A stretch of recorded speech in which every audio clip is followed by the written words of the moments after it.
affiler des réalisations, à pouvoir rechercher de la stimulation. Le 3 et le 7 sont dans la stimulation, mais pas de la même façon. Le 3 va rechercher de la stimulation, de la réalisation. Et la stimulation, enfin, ça va être des gens qui vont avoir beaucoup d'orgueil, c'est le genre d'amis. Si tu lui dis, est-ce que tu peux m'aider à faire ça? Il dit non. Ensuite, tu lui dis, ah, donc tu n'es pas capable. Juste parce que tu as dit ça, il va le faire. Très impulsif, très sensible, et ils sont vraiment dans une sorte de réalisation perpétuelle. Ça va être le challenger aussi, on l'appelle. Le battant, le performeur, le challenger. Tout ça, c'est des termes pour définir vraiment son type de fonctionnement interne. Le romantique, le 4, l'individualiste. Aussi, on l'appelle. Enfin, il y a plusieurs noms. Si vous regardez les cours sur l'énéagramme, vraiment, c'est tout le monde donne un nom, mais ça traduit vraiment le même fonctionnement de l'esprit. Et cet outil est très important. Je vous ai dit que vous allez l'utiliser dans les cadres professionnels et aussi dans les cadres sociaux. Très important. Et c'est un outil. Donc, l'altruiste, ça va être le profil le plus hypersensible de l'énéagramme. Le profil le plus hypersensible de l'énéagramme. Comment il se définit à l'intérieur? Ça va être quelqu'un qui se définit par son identité propre et il est persuadé qu'il est différent. Il est aussi très sensible. Ça va être le genre de personne à avoir limite un orgasme devant un coucher de soleil, devant un lever de soleil, devant un tableau qui est bien peint, parce qu'on l'appelle aussi souvent l'artiste. C'est pas écrit ici. Souvent on l'appelle aussi l'artiste. Il va aussi avoir tendance à avoir une fibre artistique, donc comme ça, très développée. Excusez-moi. Facilement, eux, dans les œuvres créatives, ils performent très très fort. Ils vont être très sensibles. Donc vraiment dans la recherche perpétuelle de tout ce qui est grand, du sens de la vie. Ça va être vraiment, c'est comme ça qu'ils fonctionnent. Des profils qui vont être aussi très individualistes. Avoir tendance à s'extraire dans leur coin parce qu'ils se pensent être différents. Et ils ont tendance à croire que les gens ne les comprennent pas, qu'ils sont mal compris, incompris, parce qu'ils sont différents justement. L'observateur, le type 5, qu'on appelle aussi l'investigateur, ou on dit aussi, j'ai oublié le terme qu'on utilise souvent, qui le qualifie bien, j'ai oublié, ça ne me vient pas. Alors lui, il va se définir dans le sens, quand je dis lui, c'est un peu péjoratif. Ce qu'il faut comprendre que cette partie de vous, c'est vraiment la bonne, cette partie de vous se définit dans, parce que après, vous allez me dire, ouais, mais je me reconnais un peu dans tous les types, c'est parce que vous êtes dans tous les types. Mais il y a un qui va revenir plus que d'autres. Donc, je préfère continuer avec la terminologie que j'utilise, c'est plus descriptif. Donc lui va se définir dans sa capacité à comprendre le monde qui l'entoure. S'il ne comprend pas, il ne fait pas. C'est le genre d'ami quand on l'appelle pour lui dire est-ce que tu peux m'accompagner quelque part? Ok, ça sera où? Pour combien de temps? À quelle heure? Pourquoi? C'est-à-dire, il va chercher à tout comprendre avant de pouvoir faire quoi que ce soit. Et dans un projet, ça va beaucoup le nuire. Parce que s'il n'a pas tous les détails du projet à la virgule près, les gars, il ne se lance pas. Et vraiment, lui, c'est comme ça. S'il ne sait pas exactement, comment exactement c'est, non, vous lui parlez pas, c'est-à-dire que revenez avec tout qui est bien fait. Et c'est comme ça qu'il se définit. Donc, dans un monde, lui, il se sent à l'aise dans un environnement, il comprend tout ce qui l'entoure. Et il se sent insécure quand il ne comprend pas tout ce qui l'entoure. Il se définit par sa capacité à pouvoir maîtriser l'environnement qui l'entoure par la compréhension. Il va être très cérébral, très calme, souvent observateur. Le loyal. Alors oui, je pense qu'il n'y a pas un meilleur mot pour pouvoir définir le loyal ou le loyaliste. Hein, c'est vraiment le mot qui le définit. Comment il vibre? C'est le genre d'ami qui tout le temps vous appelle. Comment vas-tu? Est-ce que tu peux m'accompagner à Auchan? Est-ce que tu peux m'accompagner à tel endroit? Il se définit dans la capacité qu'il a à faire partie d'un groupe et à faire en sorte que ce groupe puisse être son monde. Si vous l'extirpez, il ne peut pas. Ça va être des gens très extravertis et des gens qui ont un sens de la loyauté qui défie toute concurrence. Et alors eux, ah là là, tu peux même être ami avec lui, hein, vous êtes des hommes, tu trouves une copine, il va être jaloux de cette copine. Parce que pour lui, c'est une trahison. Comment tu passes plus de temps avec elle? Mais tu me trahis, et ainsi de suite. C'est vraiment comme ça qu'il fonctionne. C'est-à-dire que lui, à partir du moment où tu le sors d'un cercle, il n'existe plus, c'est le loyaliste. C'est vraiment comme ça qu'il pense, et on l'appelle aussi le sceptique. Pourquoi? Parce que, étant donné qu'il se définit dans un monde où il y a des gens, il va avoir du mal à l'initiative personnelle. Et je lui dis, est-ce que tu ne penses pas que tu peux organiser une conférence? Il va dire, ah, seul, une conférence, où je serai mise en avant. Ah, non. Il faut qu'il soit entouré. Et il se définit dans la chaleur humaine. Ok, l'épicurien. J'ai parlé du 3, j'ai parlé du 7. J'ai dit que l'épicurien, vraiment, avec le challenger, vont être les types vraiment qui vont être vraiment ressemblants, mais je veux dire aux antipodes. Toujours à la recherche du plaisir, l'épicurien. C'est pour ça qu'on l'appelle l'épicurien. C'est vraiment le genre à sauter sur des flaques en laissant couler derrière lui. Il va affiler beaucoup de choses sans jamais être satisfait. Il est très très stimulé quand il n'a pas encore commencé. Dès qu'il commence et qu'il voit qu'il n'y a plus de suspense, il n'y a plus de plaisir, voilà, ça l'intéresse plus. Limite, ça le dégoûte. Et il va laisser. Il va passer à autre chose et ça va être la même chose. Il va laisser, il va passer à autre chose. Et quand finalement ce profil se perd, ça va être un homme ou une femme qui va affiler plusieurs relations sans jamais trouver le bon partenaire. Parce que quand le partenaire, du coup, est à l'extérieur, quand il n'y a pas de relation, ça va le stimuler et tout. Mais dès qu'ils se mettent ensemble, ça ne le correspond plus, entre guillemets. Donc toujours à la recherche perpétuelle de plaisir, toujours à la recherche perpétuelle de stimulation. Alors le 8, le leader, le chef.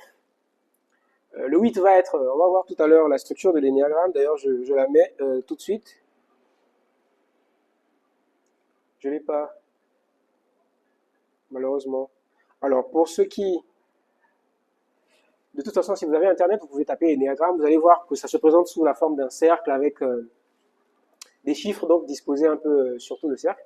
Et donc c'est comme ça que ça se présente. Et ce que j'allais dire, c'est que le chef, donc il est aussi dans la même ligne donc le 1. J'ai pas de quoi l'illustrer malheureusement. Il ne s'affiche pas.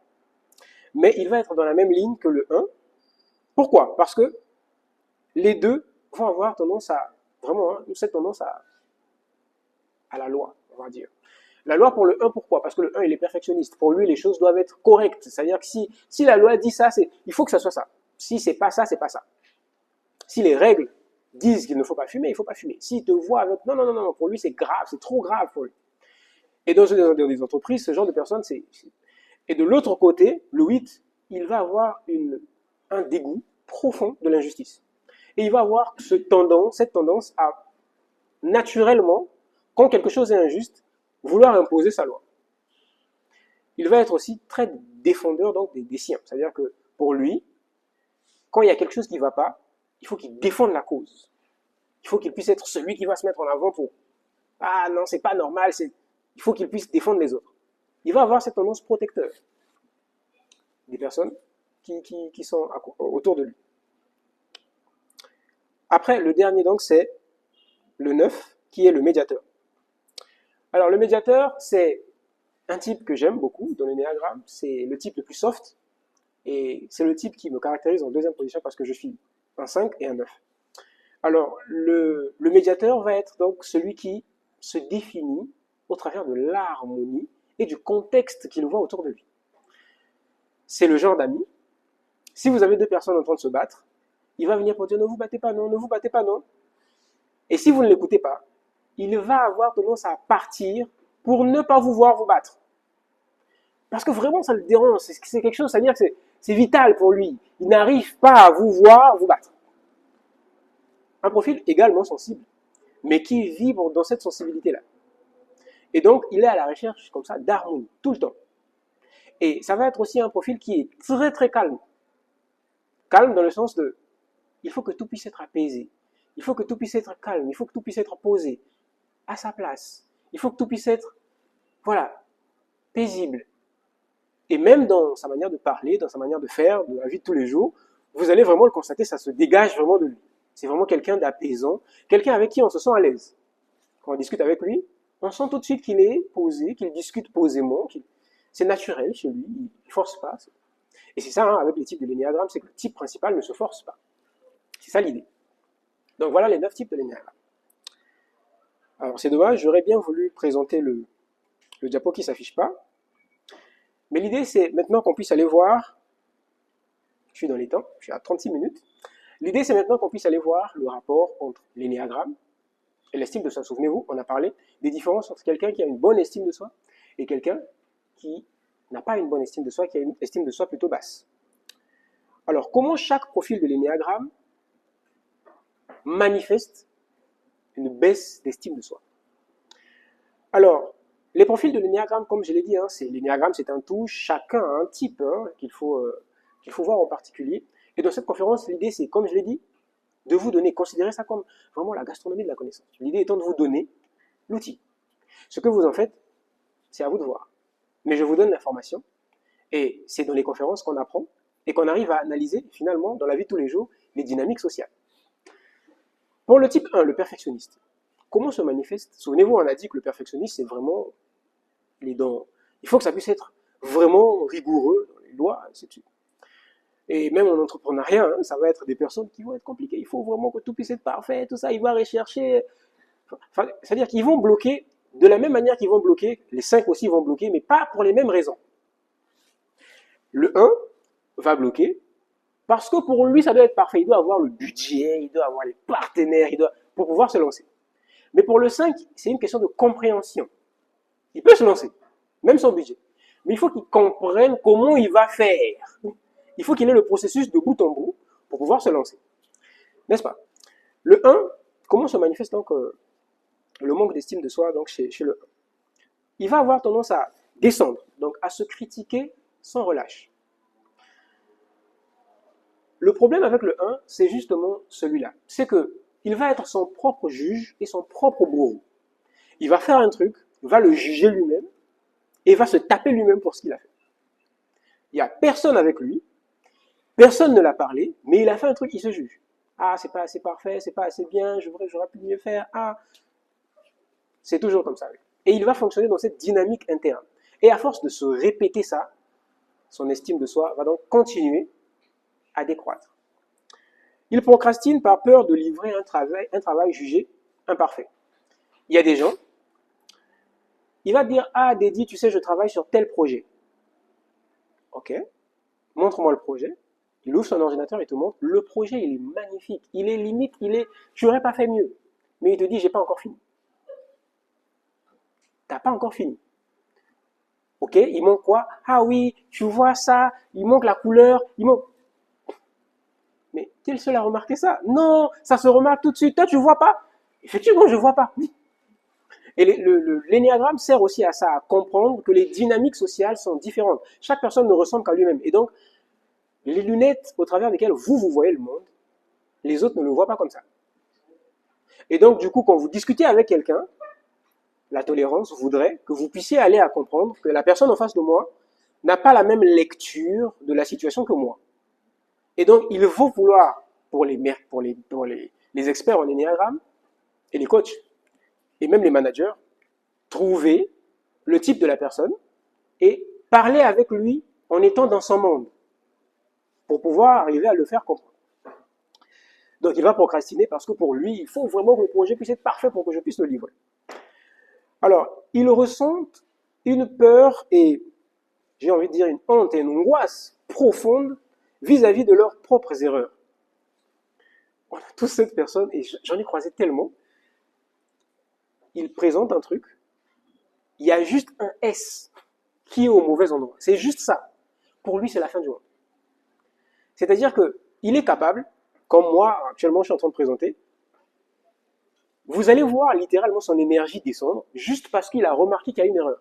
Il va dire, excusez-moi, excusez-moi. Il va même changer ça sur place et son énergie, juste, il est vraiment... Et le manque d'estime de soi, pour lui, se manifeste vraiment comme ça. Et déjà qu'il est perfectionniste, il zoome ses erreurs. C'est-à-dire que ses erreurs, il les voit en 4K, comme dit souvent une amie à moi. C'est-à-dire ses erreurs, lui, quand toi, tu ne vois pas ses erreurs, lui, il zoome. C'est-à-dire qu'il le voit vraiment, il voit. Et c'est un problème pour lui. Alors, il va aussi souvent comparer son résultat à un idéal inaccessible. C'est-à-dire pour lui, il va s'imaginer naturellement, sans pression, c'est comme ça qu'il fonctionne internement, il va s'imaginer le résultat le plus parfait de son travail. Et il va tendre à ce résultat-là. Et s'il ne l'atteint pas, il va dire j'ai échoué. C'est pas mauvais en soi, qu'on se comprenne. Ici, comme je l'ai dit, considérez ça comme une gastronomie de la connaissance. Je vous présente l'outil et les manifestations de l'outil. C'est comme ça qu'il va le voir. Alors oui, hein, ça peut emmener cette personne à pouvoir produire des œuvres, des productions qui sont très très très bien, de très bonne qualité. Tout comme ça peut l'emmener à procrastiner, à perdre des opportunités parce qu'il recherche perpétuellement comme ça la perfection dans ce qu'il fait. Alors il va aussi avoir tendance à minimiser ses réussites. Ça arrive souvent au perfectionniste. Il fait un truc, pour lui c'est pas assez bien fait. Il aurait pu faire mieux. Et comme il aurait pu faire mieux, pour lui c'est un échec. Il va passer vite à autre chose. J'ai vu des gens, ils ont fait des trucs et ils ont des images, mais ils publient jamais. Je lui dis, mais ok, mais ça, tu as fait tel. Tu étais à tel endroit, oui, j'étais à tel endroit. Mais tu as un compte LinkedIn, pourquoi tu poses pas ça? Oui, mais là, ma chemise. Mais mec, t'étais là. Excusez-moi d'être vulgaire, mais les gens s'en foutent de sa chemise. Ils n'en ont rien à faire de ta chemise. Personne ne regarde ta chemise. Et c'est un problème. C'est un problème. Alors, ils vont aussi reporter donc la satisfaction, puisque tout n'est pas parfait. Rien ne compte. Puisque c'est pas comme je veux. Donc c'est pas bon. C'est pas du tout bon. Il faut que je puisse tout faire pour que ce soit parfait comme je veux. Et c'est un problème donc pour le perfectionniste. Et donc, pour les managers, si vous avez quelqu'un comme ça dans votre équipe, quelqu'un qui voit les choses de cette manière, discutez avec lui dans son monde. Apportez-lui des solutions en parlant son langage. Dites-lui, ok, ce qu'on va faire, c'est que pour que ce soit bien parfait, on va d'abord produire ça, on va mettre ça en production, et après on va demander des feedbacks. Comme ça, on pourra mieux parfaire. D'accord, oui, on fait ça, oui. Ça, lui, ça le parle. C'est une logique pour lui. Mais si tu lui dis, c'est pas grave, personne ne remarque. Non, pour lui, c'est grave. Dans son monde, c'est pas logique. Pour les scénaristes et pour ceux qui font de l'art, lorsque je suis dans l'écriture d'un scénario et que j'ai un perfectionniste, hein, l'énéagramme peut être utilisé dans ce contexte-là, gardez-le dans son contexte. Et vous verrez que le scénario complet sera beaucoup plus logique et beaucoup plus... D'ailleurs, l'énéagramme est un outil aussi présenté par plusieurs personnes les coachs, donc pour les scénaristes et aussi pour les footballeurs. Oui, parce que même quand on joue au foot, on peut identifier le type de profil de son compagnon et savoir prédire dans le match comment il va réagir. Oui, c'est possible. Lui, s'il a le ballon, c'est là-bas qu'il ira. C'est ceci qu'il va faire, c'est ceci qu'il va faire. Parce que c'est vraiment comme ça qu'il fonctionne en interne. Donc l'idée, ça va être ça. Vous avez un enfant qui est comme ça, parlez-lui dans son monde. Parlez son langage. Je ne passerai pas tout mon temps à vous expliquer, ouais, dites ceci en cas de ceci, non. Soyez dans sa logique interne. Comprenez que c'est comme ça qu'il voit les choses. Et parlez son langage. Pour ceux qui font du marketing aussi, en fonction du produit, parce que je fais un peu de marketing aussi, en fonction du produit, effectivement, on peut déterminer quelle est la cible et donc adapter le profil de la créative publicitaire en fonction de la cible. Par exemple, moi, je vends un guide de productivité. Alors, ce qui se passe, c'est que c'est un guide qui, quand on le remplit, nous emmène à clarifier notre vision à long terme. Et ce genre de choses, je sais que ma cible, si tu lui dis guide de productivité, c'est guide de productivité, non? Non, l'autre. À part le guide de productivité, l'autre là, comment je l'ai appelé? Non, pas le journal de confiance. Le guide de planification stratégique, voilà. Et donc, ma clientèle, ce que je dis, je écris en gros caractère en haut, guide d'ingénierie de vie. Parce que oui, quand eux ils lisent guide d'ingénierie de vie, ça les parle. Ils disent donc, ok, donc ça veut dire que je vais réarranger ma vie, j'achète. Parce que oui, ça leur parle. Mais si je dis autre chose, ça les parle. Si je dis oui, clarifiez votre vision sur 10 ans. Parce que c'est comme ça que fonctionne. Donc, on peut aligner des axes marketing aussi sur les types de profils de l'énéagramme. Donc voilà pour... Oh là là, je vais passer sur... Je reviens sur le 2. J'allais passer sur le 3. Ok, sur les dents, l'altruiste. Comment se manifeste donc le manque d'estime de soi chez l'altruiste?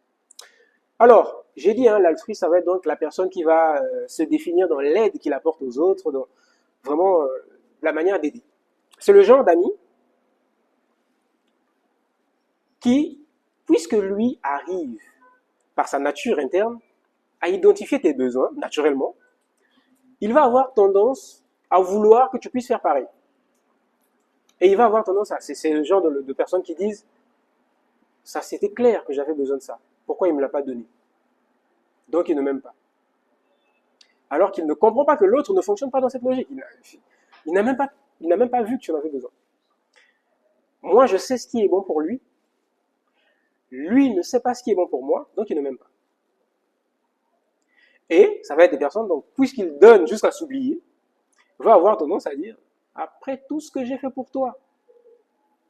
Parce que justement, c'est pour lui, s'il donne, il est important. Et s'il est important, donc c'est bien.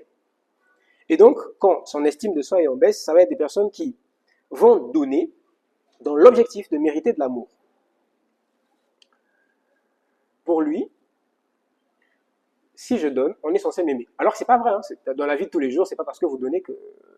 Excusez-moi, mais les gens fonctionnent pas comme ça. Si vous donnez, c'est bien, mais c'est pas parce que vous donnez que les gens vous aiment. Et pour lui, dans sa conception interne, si je donne, je suis censé être aimé. Et donc, il va avoir tendance à en donner plus. Beaucoup plus. Toujours plus. Parce qu'il est dans une logique perpétuelle de...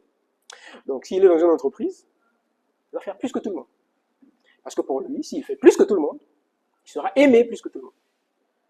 Et il va se dépenser pour l'entreprise. Et le jour où, finalement, on ne le récompense pas parce qu'on promet quelqu'un d'autre, c'est tout son monde qui s'écroule.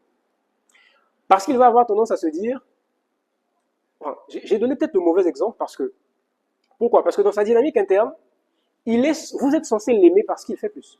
Et donc, s'il constate qu'il y a quelqu'un d'autre qui a tendance à attirer plus l'attention, il y a une jalousie en fait, interne qui va naître. Après tout ce que je fais, pourquoi on ne me remarque pas? Et c'est comme ça qu'il fonctionne interne. Et c'est un problème.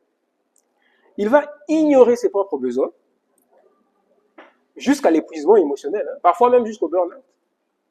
Parfois même jusqu'au burn-out, juste parce qu'il veut faire plaisir. Ça va être des personnes qui, dans un couple, vont avoir tous les problèmes du monde, parce qu'ils vont se dépenser, vraiment se dépenser pour le conjoint, la conjointe, en attendant que la conjointe également puisse dépenser comme ça en retour. Alors que non, pas forcément. Parce que le conjoint en face n'est pas forcément un d'eux. Le conjoint peut être un perfectionniste, le conjoint peut être... Il a un idéal qui est différent d'eux. Donc du coup, à force de se dépenser, surtout en couple, surtout dans les cadres voilà, relationnels, la personne va avoir tendance à penser que parce que je me dépense, les gens vont me rendre ce que je suis en train de donner. Il va avoir tendance à ne jamais dire non. Il va dire oui tout le temps. Par peur que s'il dit non, on puisse le rejeter. Parce que du coup, il n'est plus utile. S'il dit non, c'est un problème. Et donc, il va dire oui. Est-ce que tu peux aller acheter le café pour moi? Oui. Est-ce que tu peux? Oui. Est-ce que tu peux? Oui. Il n'y a pas de souci. Je suis ton gars. Et cette tendance à pouvoir le faire traduit vraiment un réel manque d'estime de soi. Je martèle dessus, c'est vraiment un manque d'estime de soi. Quelqu'un qui a une estime de soi qui est correcte, arrivé à un moment, dira oui, mais tu peux le faire toi-même, je suis en train de travailler. Il a la capacité naturelle à dire ça parce qu'il a une bonne estime de soi. Mais lui, non. Ah bon, tu as besoin d'un café? D'accord. Il y va. Il ressent de la culpabilité dès qu'il prend du temps pour lui. Parce que pour lui, naturellement, dans ce zoom qu'il fait sur les autres sont importants. Et parfois plus que lui. Donc quand il fait un truc pour lui, il a tendance à croire que c'est égoïste. Et comme c'est égoïste, il culpabilise parce que voilà, c'est pas comme il voudrait. Et ça, c'est un problème aussi. Il n'arrive pas à recevoir un compliment, une aide sans malaise. Parce que quand tu l'aides pour lui, quand tu l'aides dans sa conception interne, quand tu l'aides, tu te dépenses. Et lui ne mérite pas que tu puisses te dépenser pour lui. C'est lui qui doit se dépenser pour toi. Non, non, non, non, non, non, non, non, non, non, non, non, c'est bon, mais ne fais pas ça. Non, non, non, non, non. Et il est sérieux dans ce qu'il fait. C'est-à-dire que vraiment ça le dérange, c'est un gêne, c'est un problème pour lui. Et sa valeur dépend entièrement donc de l'utilité qu'il présente aux autres. Et donc, naturellement, ce genre de cadre, vous pouvez les voir partout, dans la vie de tous les jours. Il y a des amis qui sont comme ça. On a des gens aussi qui, en entreprise, se comportent comme ça. Comme je l'ai dit tout à l'heure en donnant l'exemple. Et dans la vie de tous les jours, on a des enfants aussi qui se comportent comme ça. Où ils sont vraiment dans une logique, dans une dynamique de pouvoir plaire en donnant d'eux-mêmes, parfois beaucoup trop. Et si votre enfant fait ça, vous avez un proche qui fait ça, discutez avec lui dans son monde. C'est-à-dire, même dans ça, mettez les autres avant pour pouvoir le recentrer. Dites-le, ok, mais tu sais, pour mieux les aider, il va falloir peut-être que tu puisses faire ça, ça, ça. Comme ça, quand tu auras ça, tu pourras apporter plus d'aide. Là, pour lui, ça le parle. Parce que c'est logique dans son monde de pouvoir être utile aux autres. Et ça n'aura d'efficacité que si, dans son monde intérieur, il arrive à pouvoir, donc comme ça, être utile aux autres. Donc, si la solution que vous l'apportez ne rentre pas dans ce contexte, ça ne le parle pas. Alors, le 3, je suis en train de courir vers la fin, c'est le... Oh là là, je suis revenu. Le 3, donc ça va être le challenger. Je vais essayer de courir un peu. Donc, comment se manifeste donc le manque d'estime de soi? Donc, souvenez-vous, le challenger, donc il va être à la recherche perpétuelle de réalisation. Il faut que tu puisses faire, il faut que tu puisses faire, il faut que tu puisses montrer que, voilà, il aime le challenge, il aime les défis, il aime se surpasser, ainsi de suite. Donc, il va avoir tendance, dans cet élan, quand son estime de soi diminue, à confondre sa valeur personnelle avec ses performances mesurables. C'est-à-dire, il va se définir exclusivement par sa capacité à pouvoir faire. S'il n'a pas réalisé, s'il n'a pas réussi, s'il a échoué, donc non, ça ne passe pas. Donc il est une merde. Voilà, je suis une merde, j'ai pas réussi, ça n'a pas marché. Il va avoir tendance aussi à jouer un rôle plutôt que d'être lui-même. C'est-à-dire que pour lui, l'image que vous avez de lui est plus importante que lui. Oui, c'est un problème d'estime de soi. Parce que à partir du moment où votre estime de soi dépend de la valeur externe que les autres vous donnent, vous êtes esclave. C'est un problème. Et pour le challenger, c'est vraiment plus profond. C'est-à-dire, c'est vraiment ancré. Pour lui, il est capable d'acheter une voiture juste pour vous montrer qu'il a une voiture. Oui, pour lui, c'est ça. Il est capable de bien s'habiller, même s'il n'a rien dans la poche, juste pour vous montrer qu'il est bien habillé. Et souvent, ce genre de personnes, après, quand ils diminuent, vont avoir tendance à avoir une dissonance entre son salaire réel et son train de vie. Et des personnes, en général, qui vont s'engouffrer dans des dettes encore et encore et continuer dans ça. Il va avoir tendance à s'épuiser vite par désir perpétuel de réalisation. C'est-à-dire, il faut tellement que je puisse faire, il faut que je puisse faire, il faut que je puisse faire, que finalement, physiquement, ça va devenir compliqué de pouvoir suivre. Et c'est très important parce que souvent, les coachs, quand ils reçoivent des personnes en burn-out, vont d'abord dans une logique de comprendre le burn-out. Pourquoi est-ce que la personne en face de moi a un burn-out? Et donc, c'est toutes ces causes qui peuvent faire que il faut identifier la raison pour laquelle lui, il a un burn-out. Et c'est souvent parce que il performe. Donc, lui, par exemple, vous voyez en entreprise, peut être quelqu'un qui fait plus que tout le monde. Le 1 peut être aussi quelqu'un qui fait plus que tout le monde par perfectionniste. C'est-à-dire que lui, il fait plus que tout le monde parce que pour lui, tout doit être parfait. C'est-à-dire qu'il ne fait pas semblant. Tout doit vraiment être parfait. Le 2 va aussi faire plus que tout le monde. Mais parce que pour lui, plus il fait, plus il est important. Le 3 va aussi faire plus que tout le monde. Mais parce que pour lui, plus il fait, plus vous le respectez. Parce que son identité, c'est ça. Donc, dans la logique humaine, un seul fait peut avoir différentes causes. Et donc, au travail, dans la vie de tous les jours, parmi les enfants, ainsi de suite, dans la famille, quand il y a une cause, ce qu'il faut faire, c'est déjà aller identifier pourquoi est-ce qu'il le fait exactement. Et donc, il y a beaucoup de paramètres qui sont à côté, que vous allez assembler ensemble pour pouvoir identifier pourquoi est-ce que lui, il se comporte comme ça. Et dès l'instant où vous avez trouvé, je vous assure que vous débloquez ça facilement. Alors, il va avoir aussi une difficulté à pouvoir s'arrêter de produire, parce que pour lui, il faut qu'il produise, il faut qu'il produise, il faut qu'il produise. Il va aussi ressentir un sentiment d'imposture, malgré les réalités visibles. C'est-à-dire, il va faire. Mais chez lui, il y a une sorte de... C'est comme une mémoire RAM qui s'efface à chaque réalisation. C'est-à-dire, quand il réalise, il a déjà oublié qu'il a réalisé. Et à l'opposé, parce que je tiens à faire quand même l'équilibre sur l'énéagramme, c'est-à-dire que les exemples que je donne sont vraiment des exemples. Il y a des gens, par exemple, qui sont des 3 et qui ont un manque d'estime de soi, qui finissent par avoir une mémoire de toutes leurs réalisations. C'est-à-dire que quand ils se présentent, moi j'ai été, j'ai été, j'ai été, j'ai été, j'ai été, j'ai été, j'ai été. Parce que pour lui, dans sa conception interne, il se définit par c'est-à-dire sa valeur même repose sur ces réalisations-là. Et donc, ça dépend vraiment du type de personne, comment les manifestations se présentent. Donc, euh, il va aussi tendance à avoir à cacher ses échecs, oui. Il ne réussit pas, on met ça dans la corbeille. Parce qu'il ne faut pas que les gens puissent voir, il ne faut pas que les gens puissent savoir que j'ai échoué.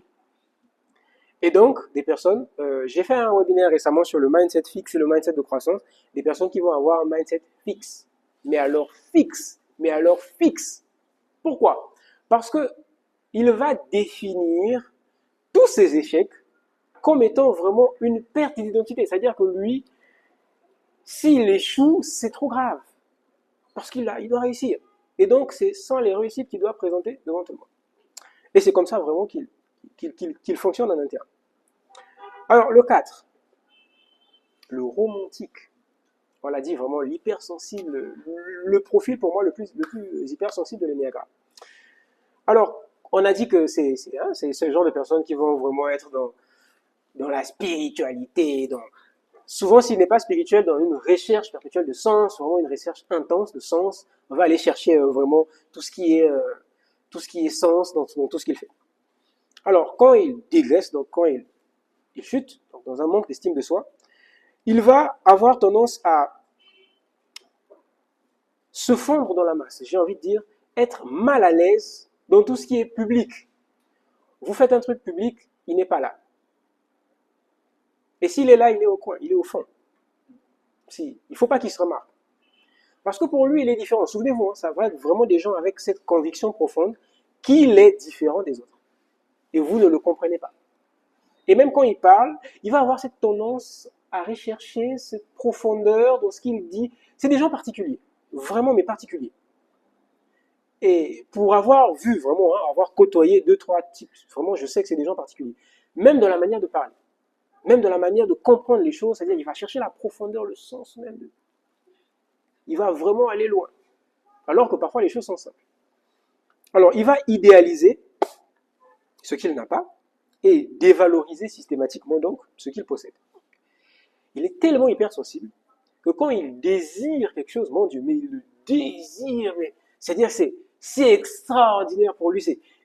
S'il n'a pas ça, il est en train de mourir, il faut vraiment qu'il puisse avoir ça.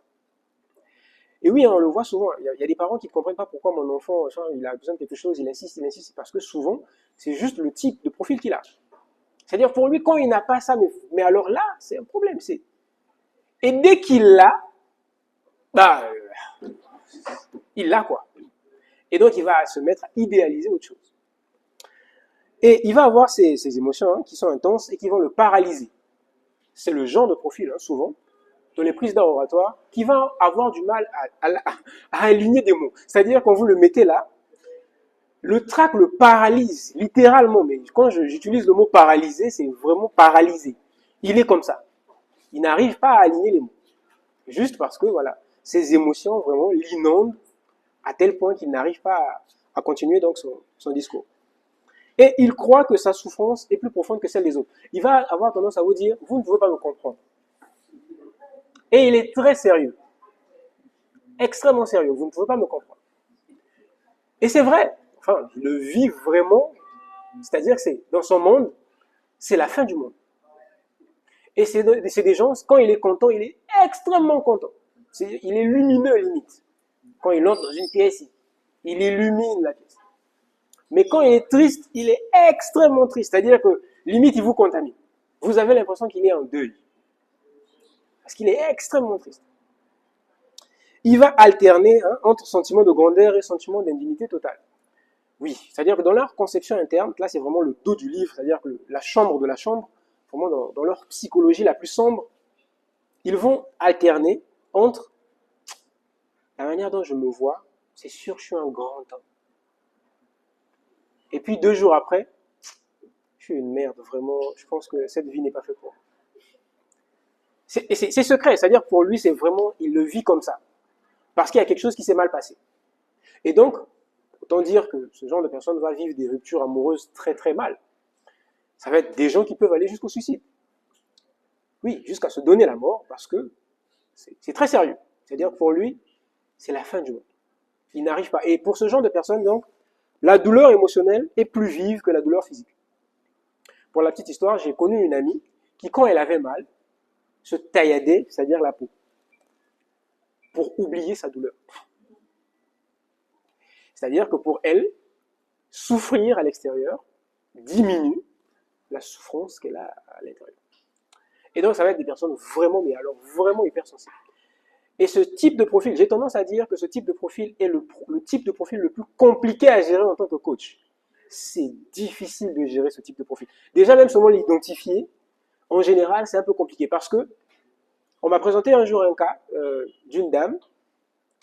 Elle disait qu'elle avait des problèmes de santé. Et il y avait beaucoup de choses autour d'elle. Ah, elle a des problèmes de santé. Ah, elle s'est fait violer. Ah, je sais pas, elle était quelque part, il y a eu ceci. Et en fait, quand la personne parlait, il y avait tellement de trucs qu'après j'ai posé la question, est-ce que cette personne est hypersensible? C'est-à-dire quand vous la voyez. Oui, elle est très hypersensible. Ok, est-ce que cette personne, quand elle parle, vraiment, elle est toujours dans... Oui, mais comment vous avez deviné? J'ai dit oui, c'est vraiment le type 4 de l'énéagramme. Vraiment, il n'y a rien à faire, c'est ça. Pourquoi? Parce que l'hypersensibilité qu'ils vont avoir tendance à agir comme un aimant à centre d'intérêt. C'est-à-dire que elle va multiplier les choses, souvent des mensonges, pour pouvoir tout le temps attirer l'attention sur elle, pour exister. Ah, moi je me suis fait violer. L'histoire, c'est que vous puissiez avoir, entre guillemets, de l'empathie pour elle et le lui donner. Ah, moi je suis allé là-bas, on m'a fait ceci. Elle est tout le temps dans cette dynamique-là. En général, c'est un type de profil 4. Et il y a plusieurs manifestations différentes en fonction du type de profil, en fonction du vécu, en fonction du contexte. Mais comprenez que vraiment, c'est leur hypersensibilité qui joue dans tout ça. Et donc, aussi, lorsqu'ils sont dans des travaux professionnels artistiques, vont avoir tendance à procrastiner parce qu'elles attendent l'inspiration. Vous allez dire, mais oui, mais est-ce que tu as fait ceci? Donc, j'attends l'inspiration. C'est ce qu'il va te dire. C'est vraiment vrai pour lui, parce qu'il y a des moments pour lui où il a vraiment l'impression que c'est divin, c'est-à-dire que ça coule tout seul. Je vous ai dit, c'est vraiment des artistes. C'est pour de vrai, c'est des gens, quand ils font un art, que ce soit de la musique, de la peinture, vraiment c'est extraordinaire. Vous vous demandez, mais comment il arrive à faire ça? C'est vraiment qu'il y a des moments où vraiment il y a une transcendance, c'est-à-dire, il va vous dire, j'attends l'inspiration. Et c'est vrai, il attend l'inspiration. Contrairement à d'autres. Et donc il va procrastiner souvent, ce qui n'est pas toujours en sa faveur dans des cas. Ça va être des très bons graphic designers, par exemple, des gens qui vont faire des activités créatives très bien, mais qui souvent, on a commandé une affiche pour le lundi, lui va te dire j'attends l'inspiration. Et c'est le dimanche à 23h, ah, et il va se mettre sur son ordi. Et oui, et parfois l'affiche est nickel, mais parfois l'inspiration ne vient pas. Et donc, ça va être des problèmes aussi qu'ils vont avoir.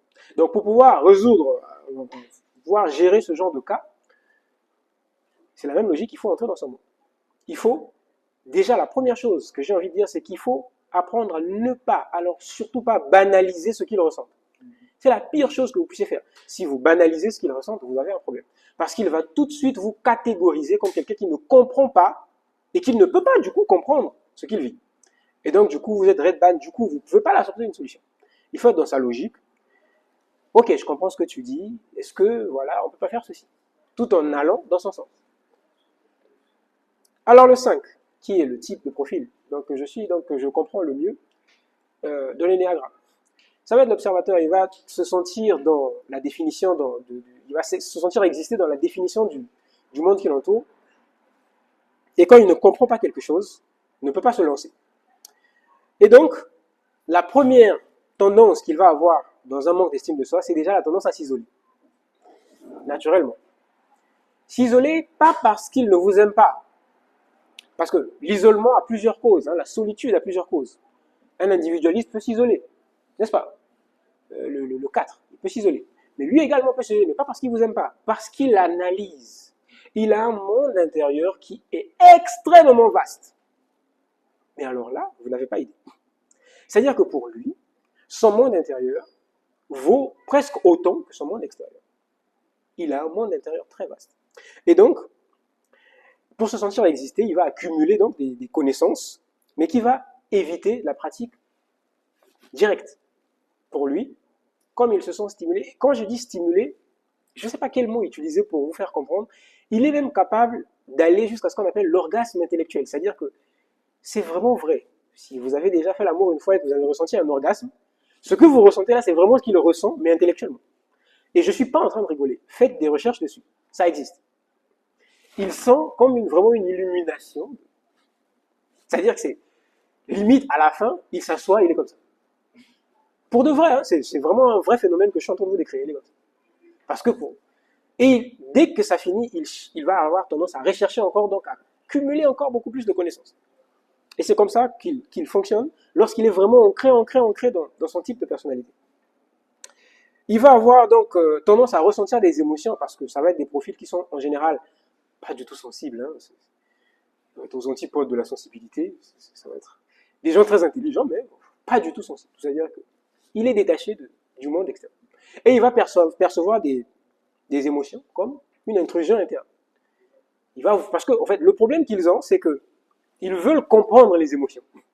Or, une émotion, ça se comprend pas, ça se vit. Et donc, ils vont le rejeter. Naturellement. C'est-à-dire que c'est comme ça qu'ils fonctionnent. Ce que je peux pas le comprendre, je l'évite. Et c'est comme ça dans la vie de tous les jours, même dans ce qu'ils font. Ce que je peux pas le comprendre, je l'évite. Et ce sont des gens aussi qui vont avoir une tendance à éviter. Pour la petite histoire, moi, c'est vraiment le défaut, le numéro 1 qu'on m'a épinglé, c'est celui-là. On a une difficulté, j'arrive pas à le comprendre, bah écoute, c'est pas grave, fais comme tu veux. Il y a un truc qui ne marche pas, bah, c'est pas mon problème. Allez. Si je ne comprends pas, je m'éloigne de ça.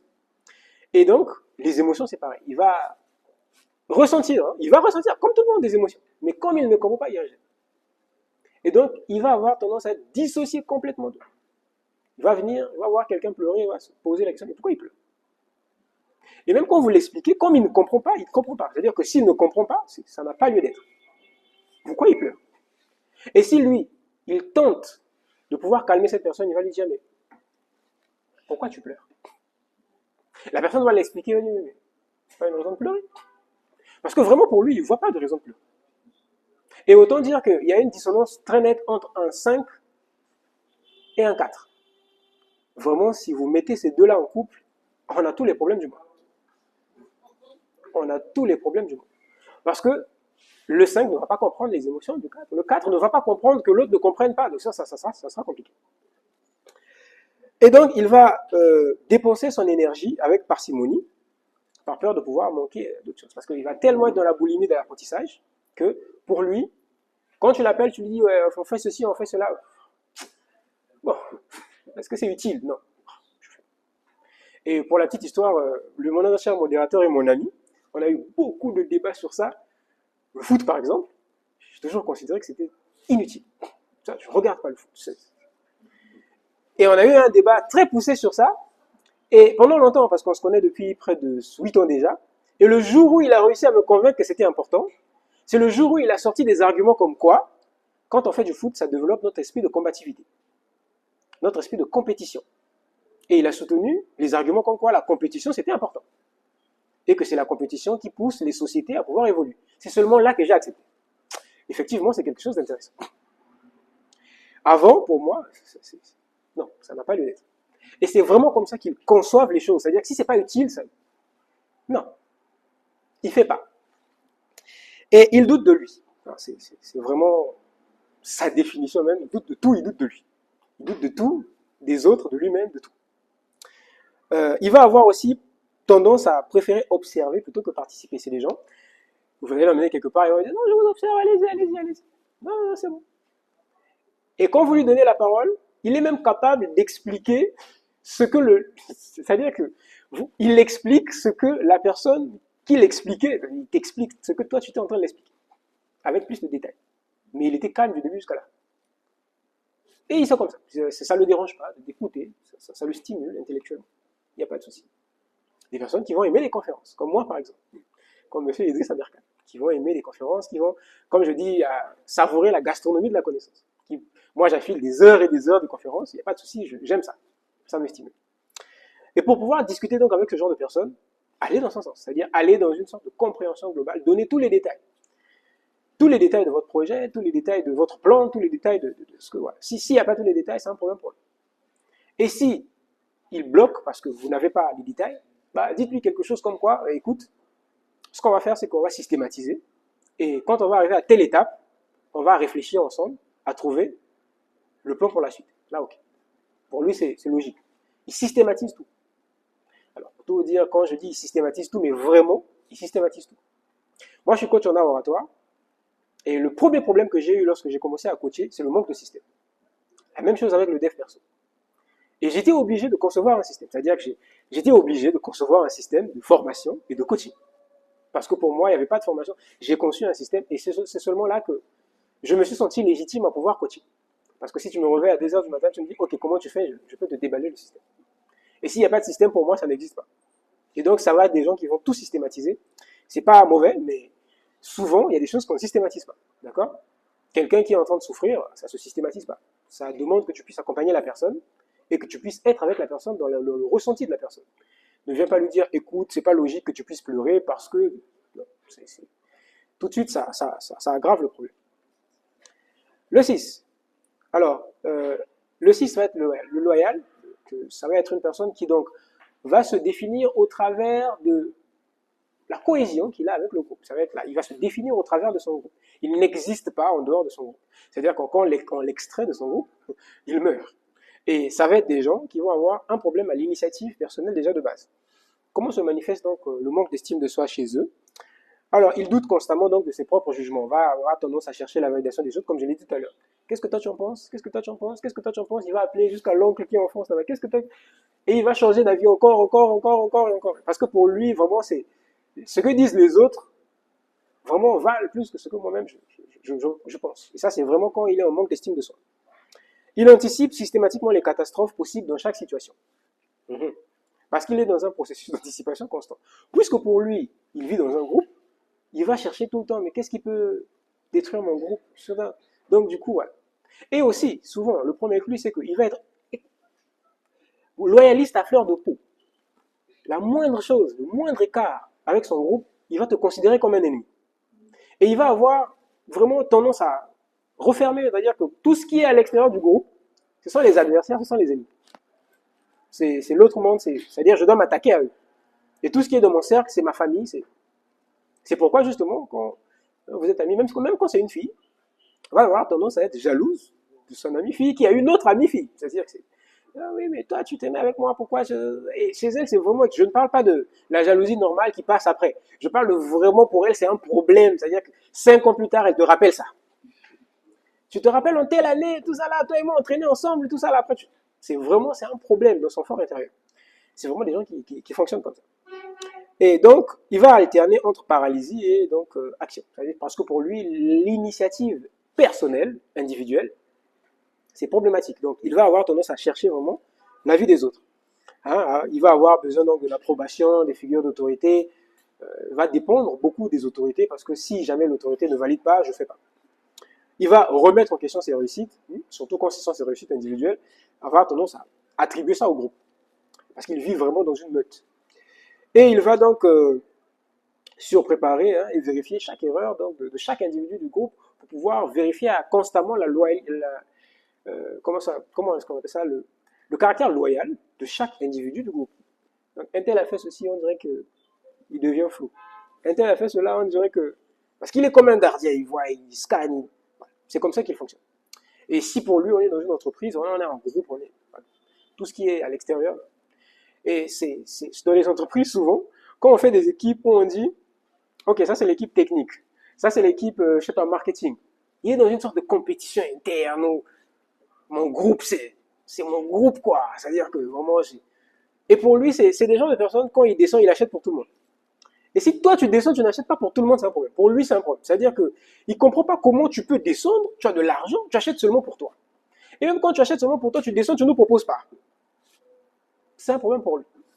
Il va avoir vraiment tendance à cet esprit de groupe, de famille. Le 7. Le 7, donc l'épicurien, le profil vraiment qui saute partout, qui laisse couler derrière lui. Il va avoir, donc j'ai dit, hein, c'est vraiment recherche perpétuelle de plaisir. Alors, il va avoir tendance à fuir la profondeur et la douleur. Tout ce qui fait mal. Pourquoi? Parce qu'il aime le plaisir. Il aime, il veut vraiment que ce soit beau, que ce soit bien. Et ça va être des gens qui vont avoir une recherche perpétuelle de l'esthétique, de la beauté. C'est-à-dire que c'est des gens qui vont prendre soin d'eux, qui vont avoir une chambre vraiment. Si vous lui proposez un meuble bas étage, un meuble de luxe, c'est-à-dire le meuble de luxe pour lui, le meuble bas étage pour lui, c'est même pas une option. Pour lui, c'est non, il peut pas. Non. Il est dans la recherche perpétuelle de plaisir, de confort, tant dans son corps que dans l'environnement dans lequel il évolue. Donc, il va commencer beaucoup de projets, mais il va pas terminer beaucoup de projets parce que enfin, beaucoup commencer, mais jamais finir.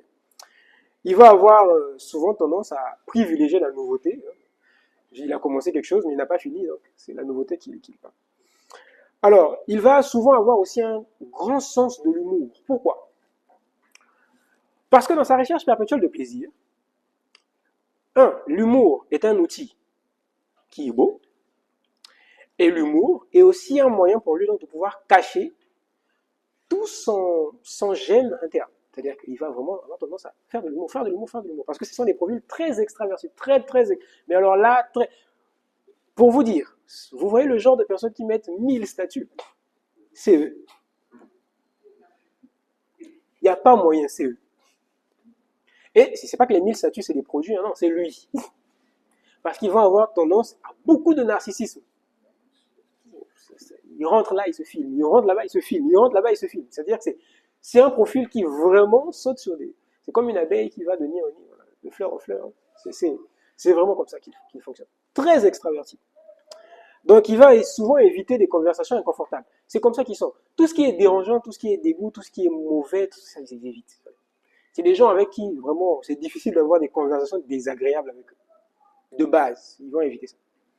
Donc, il va se percevoir comme étant quelqu'un qui, s'il n'est pas agréable aussi aux yeux des autres, n'existe pas. Parce que pour lui, tu existes pour lui si toi tu es agréable pour lui. Donc, en amitié, tu peux l'ennuyer. Oui, c'est possible. Si tu n'es pas un ami stimulant. Donc oui, il change de cercle d'amis très souvent. Demain, il est avec tel cercle d'amis, après demain, il est avec tel autre cercle d'amis, après demain, après, il est avec tel, après. Il va avoir beaucoup de connaissances et finalement très peu d'amis. Et pourtant, ils sont très extravertis.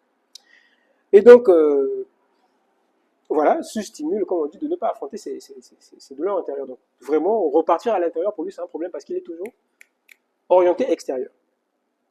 Alors, le 8, rapidement, pour tendre vers la fin, le 8 qui est le chef, va avoir tendance à être le leader, celui qui vraiment a ce sens de la justice très ancré.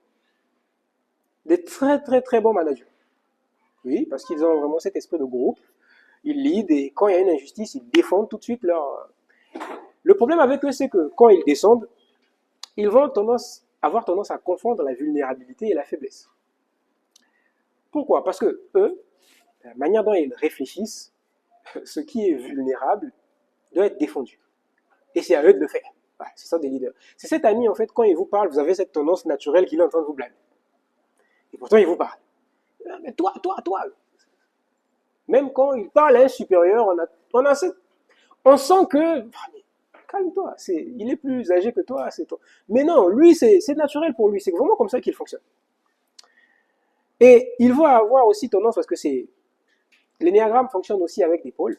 On va le voir pendant la phase des questions-réponses, pour ne pas que je puisse creuser dessus, mais s'il va avoir tendance donc aussi à rentrer dans une sorte de polarisation de là où il est. C'est-à-dire, il va être très loyaliste, à vérifier, on va dire comme ça, la loyauté des gens qui sont avec lui.